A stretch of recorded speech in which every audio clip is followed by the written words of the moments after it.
स्वागत है आपका आज के एपिसोड में। चलिए शुरुआत करते हैं पिछले अभ्यास प्रश्न से। निम्नलिखित में से किस वर्ष में कुनमिंग मॉन्ट्रियल GBF को जैविक विविधता पर संयुक्त राष्ट्र कन्वेंशन के पार्टियों के सम्मेलन द्वारा अपनाया गया था? A 2018, B 2020, C 2022, D 2024। इस प्रश्न का सही उत्तर है विकल्प C 2022। चलिए देखते हैं इसके विश्लेषण को। कुनमिंग मॉन्ट्रियल GBF को दिसंबर 2022 में जैव विविधता पर संयुक्त राष्ट्र सम्मेलन के पक्षों के सम्मेलन की 15वीं बैठक के दौरान अपनाया गया था।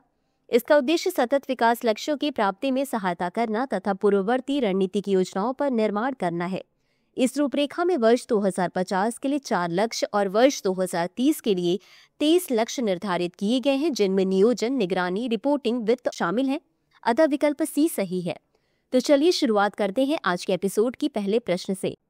निम्नलिखित में से कौन सा आर्थिक पूंजी ढांचे शब्द का सबसे अच्छा वर्णन करता है? A. RBI द्वारा सरकार को जोखिम प्रावधानों और अधिशेष हस्तांतरण के उचित स्तर को निर्धारित करने के लिए उपयोग की जाने वाली एक प्रणाली है। B. भारतीय बैंकिंग प्रणाली में ऋण और जमा पर ब्याज दरों को विनियमित करने के लिए एक ढांचा है। C. लघु एवं मध्यम उद्यमों को पूंजी सब्सिडी आवंटित करने की सरकारी नीति है। D. ग्रामीण आबादी के बीच वित्तीय साक्षरता को बढ़ावा देने के लिए RBI द्वारा शुरू किया गया एक कार्यक्रम है। इस प्रश्न का सही उत्तर है विकल्प A। चलिए देखते हैं इसके विश्लेषण को। आर्थिक पूंजी ढांचा या ECF भारतीय रिजर्व बैंक द्वारा जोखिम प्रावधानों के उचित स्तर और अधिशेष को निर्धारित करने हेतु अपनाया गया एक संरचित तंत्र है, जिसे RBI अधिनियम 1934 के धारा 47 के तहत भारत सरकार को हस्तांतरित किया जा सकता है।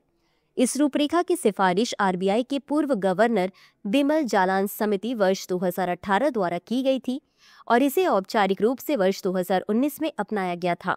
इसका उद्देश्य मौद्रिक और वित्तीय स्थिरता के लिए पर्याप्त वित्तीय बफर बनाए रखने और विवेकपूर्ण अधिशेष वितरण सुनिश्चित करने के बीच संतुलन बनाना है। यह RBI को मुद्रा अस्थिरता और आर्थिक संकट जैसे अप्रत्याशित झटकों के खिलाफ वित्तीय सुरक्षा के रूप में आकस्मिक जोखिम बफर बनाए रखने में सक्षम बनाता है। अतः विकल्प A सही है।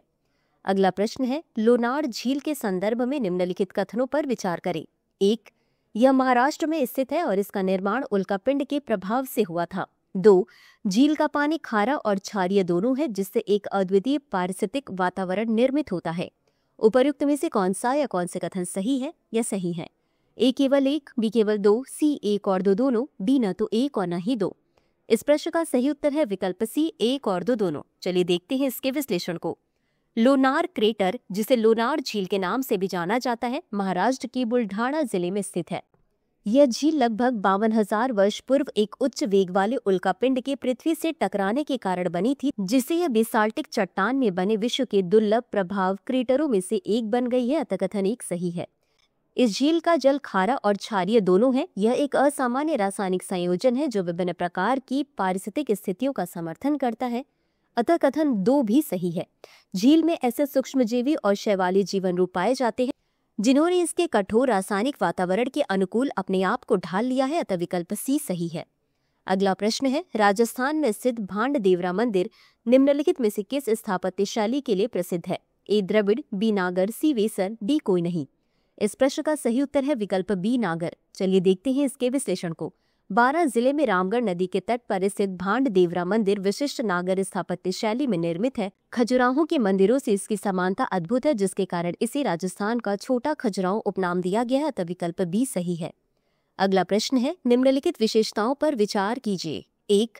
यह पूर्वी हिमालय के जल समृद्ध क्षेत्रों का स्थानिक है। 2. इसे परिपक्व होने में 30 से 50 वर्ष तथा पूर्ण आकार तक पहुंचने में 150 वर्ष तक का समय लगता है। 3. अनाधिकृत कटाई को रोकने के लिए वृक्ष आधार मिशन के तहत संरक्षित। निम्नलिखित में से कौन सा वृक्ष उपर्युक्त विशेषताओं को सर्वोत्तम रूप से वर्णित करता है? A Chinar, B agarwood, C साल, D देवदार। इस प्रश्न का सही उत्तर है विकल्प A चिनार। चलिए देखते हैं इसके विश्लेषण को। चिनार का पेड़ प्लेटेंसी परिवार की एक पर्णपाती प्रजाति है जो पूर्वी हिमालय के ठंडे जल से भरपूर क्षेत्रों में पनपती है। यह 30 मीटर तक ऊंचा होता है। इसे परिपक्व होने में 30 से 50 वर्ष और पूर्ण आकार तक पहुंचने में 150 वर्ष लगते हैं।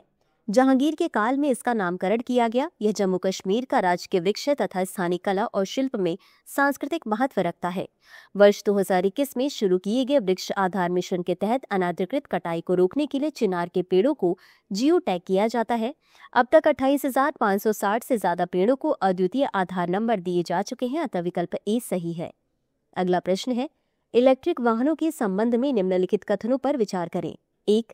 बैटरी पैक के कारण ईवी आमतौर पर आंतरिक दहन इंजन वाहनों की तुलना में हल्के होते हैं। 2. इलेक्ट्रिक वाहन टेलपाइन उत्सर्जन में कटौती करते हैं लेकिन गैर निकास प्रदूषण बढ़ाते हैं। उपर्युक्त में से कौन से कथन सही है या सही है? ए केवल 1, बी केवल 2, सी 1 और 2 दोनों, डी न तो 1 और न ही 2। इस प्रश्न का सही उत्तर है विकल्प बी केवल 2। चलिए देखते हैं इसके विश्लेषण को। टायर माइक्रोप्लास्टिक प्रदूषण। ईवी आमतौर पर आंतरिक दहन इंजन वाहनों की तुलना में 15 से 20% भारी होते हैं। क्योंकि बैटरी पैक का वजन 300 से 900 किलोग्राम होता है, जिससे टायर पर दबाव और घिसाव बढ़ जाता है, अतः कथन एक सही नहीं है। इलेक्ट्रिक वाहन टेलपाइन उत्सर्जन में कटौती करते हैं लेकिन वे गैर निकास प्रदूषण को बढ़ाते हैं, जिससे जटिल पर्यावरणीय क्षति उत्पन्न होती है, अतः कथन 2 सही है। अगला प्रश्न है, जल जीवन मिशन के संबंध में निम्नलिखित कथनों पर विचार करें। 1. वर्ष 2019 में शुरू की गई इस पहल का लक्ष्य वर्ष 2047 तक सभी भारतीय घरों में नल का जल उपलब्ध कराना है। 2. सभी राज्यों और संघ शासित प्रदेशों के लिए केंद्र और राज्यों के बीच निधि बंटवारे का अनुपात 90:10 है। 3. गोवा, दादरा एवं नगर हवेली तथा दमन व दीव देश के पहले राज्य और केंद्र शासित प्रदेश हैं जिन्हें हर घर जल के रूप में प्रमाणित किया गया है।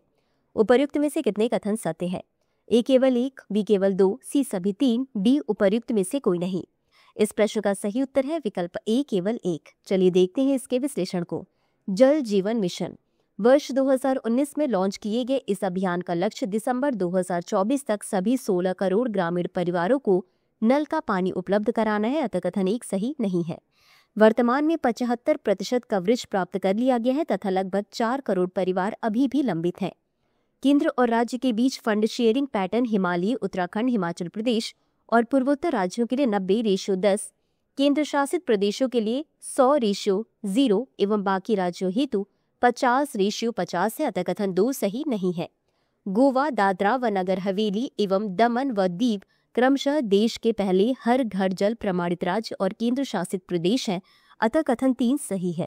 अगला प्रश्न है, नमामि गंगे कार्यक्रम के संबंध में निम्नलिखित कथनों पर विचार करें। 1. यह प्रदूषण को कम करने, जल की गुणवत्ता में सुधार लाने और नदी के पारिस्थितिकी तंत्र को बहाल करके गंगा नदी तथा उसकी सहायक नदियों के पुनरुद्धार के लिए एक प्रमुख कार्यक्रम है। 2. पारिस्थितिकी तंत्र बहाली पर संयुक्त राष्ट्र दशक ने एनजीपी को विश्व की शीर्ष 10 प्रमुख बहाली पहलों में से एक माना है। 3. अंतर्राष्ट्रीय जल एसोसिएशन ने एनजीपी को क्लाइमेट स्मार्ट यूटिलिटी की उपाधि से सम्मानित किया। उपर्युक्त कथनों में से कितने सही हैं? ए केवल 1, बी केवल 2, सी सभी तीनों, डी कोई भी नहीं। इस प्रश्न का सही उत्तर है विकल्प सी सभी तीनों। चलिए देखते हैं इसके विश्लेषण को। नमामि गंगे कार्यक्रम। यह प्रदूषण को कम करके, जल की गुणवत्ता में सुधार करके और नदी के पारिस्थितिकी तंत्र को बहाल करके गंगा नदी तथा उसकी सहायक नदियों के पुनरुद्धार के लिए एक प्रमुख कार्यक्रम है, अतः कथन एक सही है। दिसंबर 2022 में पारिस्थितिकी तंत्र बहाली पर संयुक्त राष्ट्र दशक ने एनजीपी को शीर्ष 10 विश्व बहाली फ्लैगशिप पहलों में से एक के रूप में मान्यता दी, अतः कथन 2 सही है। अंतर्राष्ट्रीय जल एसोसिएशन ने एनजीपी को क्लाइमेट स्मार्ट यूटिलिटी की उपाधि से सम्मानित किया, अतः कथन 3 सही है। अगला प्रश्न है, चावल के संबंध में निम्नलिखित कथनों पर विचार करें। 1. चावल उत्पादन में भारत चीन के बाद दूसरे स्थान पर है तथा इसकी कुल कृषि योग्य भूमि में से लगभग 1/4 भाग पर चावल की खेती होती है। 2. यह एक खरीफ फसल है जिसके लिए उच्च तापमान 25 डिग्री सेल्सियस से अधिक तथा उच्च आर्द्रता के साथ 100 सेंटीमीटर से अधिक वार्षिक वर्षा की आवश्यकता होती है। उपर्युक्त कथनों में से कौन से सही नहीं है या नहीं है? ए केवल 1, बी केवल 2, सी 1 और 2 दोनों, डी न तो 1 और न ही 2। इस प्रश्न का सही उत्तर है विकल्प डी न तो 1 और न ही 2। चलिए देखते हैं इसके विश्लेषण को। चावल अधिकांश भारतीयों का मुख्य भोजन है और कम वर्षा वाले क्षेत्रों में इसकी खेती सिंचाई के माध्यम से की जाती है। चावल उत्पादन में भारत चीन के बाद दूसरे स्थान पर है, जहां इसकी कुल फसल भूमि में से लगभग 1/4 भाग पर चावल की कृषि होती है, अतः कथन एक सही है। अग्रणी उत्पादक राज्य पश्चिम बंगाल, उत्तर प्रदेश और पंजाब उच्च उपज वाले राज्य पंजाब, तमिलनाडु, हरियाणा, आंध्र प्रदेश, तेलंगाना, पश्चिम बंगाल और केरल। यह एक खरीफ फसल है जिसके लिए उच्च तापमान 25 डिग्री सेल्सियस से अधिक, उच्च आर्द्रता तथा 100 सेंटीमीटर से अधिक वार्षिक वर्षा की आवश्यकता होती है। अतः कथन 2 सही है। अगला प्रश्न है, निम्नलिखित घटनाओं पर विचार कीजिए। 1. बेथुन स्कूल की स्थापना JED बेथुन द्वारा कलकत्ता में की गई थी। 2. सरोजिनी नायडू भारतीय राष्ट्रीय कांग्रेस की अध्यक्ष बनी। 3. प्रोफेसर DK कर्वे द्वारा स्थापित भारतीय महिला विश्वविद्यालय। निम्नलिखित में से कौन सा उपर्युक्त घटनाओं का सही कालानुक्रमिक क्रम है? A 3-2-1, B 1-2-3, C 1-3-2, D 2-1-3। इस प्रश्न का सही उत्तर है विकल्प C 1-3-2। चलिए देखते हैं इसके विश्लेषण को। वर्ष 1849 में कलकत्ता में शिक्षा परिषद के अध्यक्ष JED बेथुन द्वारा स्थापित बेथुन स्कूल वर्ष 1840 और वर्ष 1850 के दशक में महिला शिक्षा के लिए उठे शक्तिशाली आंदोलन का पहला परिणाम था।